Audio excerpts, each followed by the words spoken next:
చేసే పెద్ద తప్పులు. ఈవెన్ మామూలు ఏజెంట్స్ కూడా ఇది వర్తిస్తుంది. ఎందుకంటే చేయకూడదు తప్పు. మనకి ఎక్కడ మాట్లాడాలి, ఎక్కడ మాట్లాడకూడదు, ఎక్కడ నో చెప్పాలి. చాలామంది ఏజెంట్స్ కస్టమర్ని అర్థం నెంబర్ 1 పాయింట్ ఏంటి, కస్టమర్ సరిగ్గా అర్థం చేసుకోరు.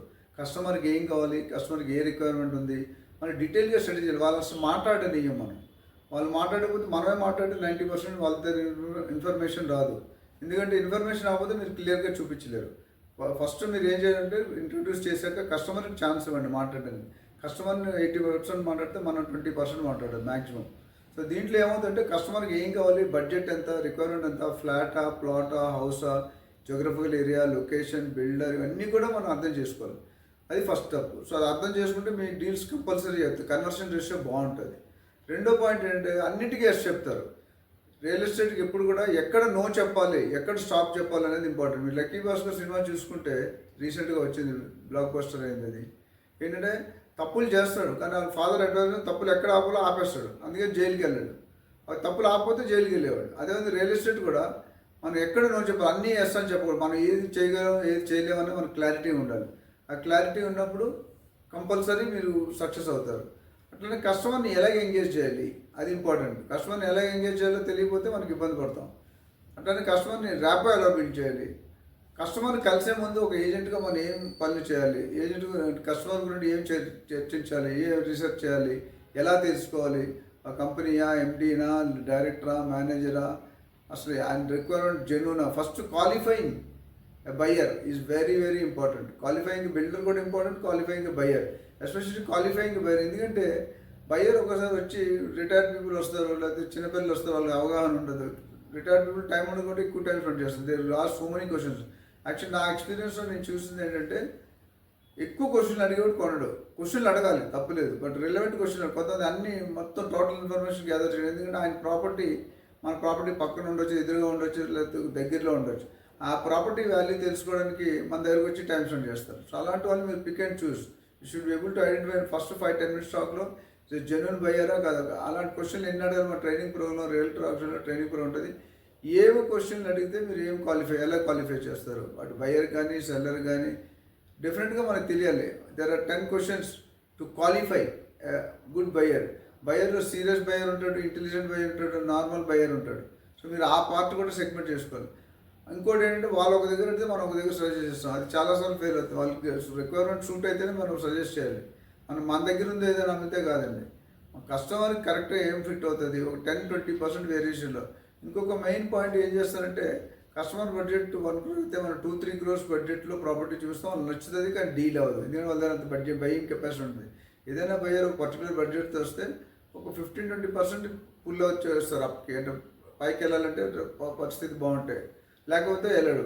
1 crore అంటే నా సజెషన్ అంటే 75-80 lakhs to 1.25 crores కంటే ఎక్కువ చూపించకూడదు. చాలామంది నా ఎక్స్పీరియన్స్లో చూసింది ఏంటంటే వాళ్ళు అడిగింది ఒకటి, మనం చూపించింది ఒకటి, ఫర్దర్గా జరిగేది ఒకటి. ఇది చూసుకోవాలి మీరు. సో ఏజెంట్గా ఈ పాయింట్ డిఫరెంట్గా ఫాలో అవ్వాలి. సైట్ విజిట్ చేసేటప్పుడు ఎట్లాంటి ప్రికాషన్స్ తీసుకోవాలి. బేసికల్గా కోఆర్డినేషన్ చాలామంది చేయరు. ప్లస్ ఇంకో ఏజెంట్ ఫెయిల్ అయ్యే రీజన్ ఏంటంటే ప్రోడక్ట్ నాలెడ్జ్ కంప్లీట్గా ఉండదు, జోగ్రఫికల్ నాలెడ్జ్ ఉండదు, లొకేషన్ నాలెడ్జ్ ఉండదు, గవర్నమెంట్ పర్మిషన్స్ ఉండాలి. అట్లానే మిగతా డీటెయిల్స్ కూడా, documentation, legality, valuation, bank loan, ఇట్లా basics. You need not be an expert. మీరు బేసిక్ ఉంటేనే మీకు వర్కౌట్ అవుతుంది. లేకపోతే ఏమవుతుందంటే your efforts will waste. Real ఎస్టేట్లో ఒక బ్యాడ్ సిచ్యువేషన్ ఏంటంటే డెఫినెట్గా 99% మీరు కరెక్ట్గా చేశారు, కానీ 1% తప్పు చేస్తే డీల్ మొత్తం బ్రేక్ అయిపోతుంది. Will get. నేను ఒక కమర్షియల్ డీల్ చేస్తున్నాను 2010లో. The rental values 25 lakhs. మేము 6 నెలలు దాదాపు 15-16 meetings. All meetings are evening 9 to 10 or 9 to 11 night. So every week ఒక మీటింగ్ అయ్యేది. అది under construction building technical specification మీద చాలా డీటెయిల్ డిస్కషన్ ఏంటంటే కస్టమర్కి ఏం కావాలి, టైలర్ మేడ్ అడిగాడు. అవన్నీ చేసాం. అంతా అయిపోయిన తర్వాత డీల్ ఫైనలైజ్ అయింది. 25 lakhs rent per month and 6 months advance. So Indian company, Indian national లెవెల్లో కంపెనీ. కానీ అదే రోజు ఏ రోజు ఫైనల్ నెక్స్ట్ రోజు ఓనర్ రమ్మన్నాడు సైన్ చేద్దామని. అందరూ రెడీ అయ్యారు, చెక్కులు కూడా రెడీ చేశారు. నెక్స్ట్ డే మార్నింగ్ ఏమనంటే ఇవ్వనన్నాడు ఓనర్ పిలిచి. అదేంటి సార్ ఇవ్వరంటే, లేదు సారీ నాకు మల్టీనేషనల్ కంపెనీ, ఆ నైట్ మల్టీనేషనల్ కంపెనీ వచ్చి ఆ ప్రాపర్టీని సెలెక్ట్ చేసుకున్నారు. సో వాళ్ళకి వీళ్ళు సేమ్ వాళ్ళ టర్మ్స్ నుండి 6 months advance. And 1 month rent 25 lakhs, escalation 15% for every 3 years. అది ఇచ్చింటాము. ఇక్కడ కూడా అది ఇచ్చారు. కాదు ఆయన ఏంటంటే కంపెనీ బ్యాక్గ్రౌండ్ చూశాడు. ఇండియన్ కంపెనీ కంటే multinational establish company for 100 years. ఈ ఇండియన్ కంపెనీ ఒక 5-10 years old. సో ఓనర్ పిలిచి చెప్పారు, బాబు will not be able to give this అని చెప్పారు. సో ఆ రోజు ముగ్గురు పనిచేసాం దానికి. 6 నెలలు పనిచేసి జీరో ఇన్కమ్. అందరూ డిమోటివేట్ అయిపోయి డిప్రెషన్లోకి వెళ్ళిపోయారు. కానీ గాడ్ ఈజ్ దేర్ ఆల్వేస్. ఆ 6 నెలలు పోయిన నెక్స్ట్ 3 నెలలు ఇంత డబ్బులు మళ్ళీ సంపాదించాను డీల్స్ చేసి. అంటే ఆ ఎక్స్పీరియన్స్ మాకు బాగా పనిచేసింది. అంటే నేను చెప్పేది ఏంటంటే ఏజెంట్గా మీరు రియాలిటీ ఉండాలి, నెక్స్ట్ ప్రాక్టికాలిటీ. ఏదో ఏదో చేసామనే కాకుండా కస్టమర్ సాటిస్ఫై. ఏ ఏజెంట్కి అయితే రిఫరెన్స్ బాగా వస్తాయో ఆ ఏజెంట్ సక్సెస్ అవుతాడు. అట్లీస్ట్ 30-40% బిజినెస్ మీకు రిఫరెన్స్ రావాలి. నేను మార్కెటింగ్ చేయకుండా నా కస్టమర్ నాకు వచ్చిన బిజినెస్ 40-50% ఎప్పుడు కూడా కస్టమర్ రిఫరెన్స్. డీల్ విత్ 50-100 చాలామంది 2,000, 3,000, 4,000 కస్టమర్ వర్కౌట్ కాదండి. You should be very clear in what you want. చాలామంది అన్ని ఏరియాలు, అన్ని సెగ్మెంట్లు, అన్ని ప్లేసెస్ చేద్దాం అనుకుంటా. అది వర్కౌట్ కాదు. You should become either an area expert are segment expert, location expert, ఏదో ఒకటి ఉండాలి. ఆ ఎక్స్పర్టైజ్ ఉంటే మీరు రాణిస్తారు. సో ఏంటంటే ఈ తప్పులన్నీ కవర్ చేసుకుని దీని ట్రైనింగ్లో మేము ప్రతి పాయింట్ కూడా ఎక్స్ప్లెనేషన్ ఇచ్చి ఒక 1 hour డిస్కస్ చేస్తాం. సో మీకు ప్రాక్టికల్గా ట్రైనింగ్ ఉంటుంది.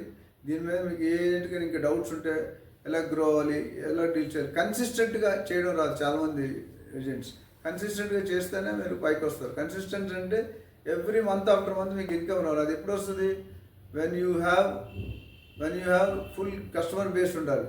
అంటే కస్టమర్ మన దగ్గరికి వచ్చినప్పుడు సర్వ్ చేయడం వేరు, కస్టమర్ని మనం క్రియేట్ చేసి సర్వ్ చేయడం వేరు. సో గాంధీ గారు అంటారు,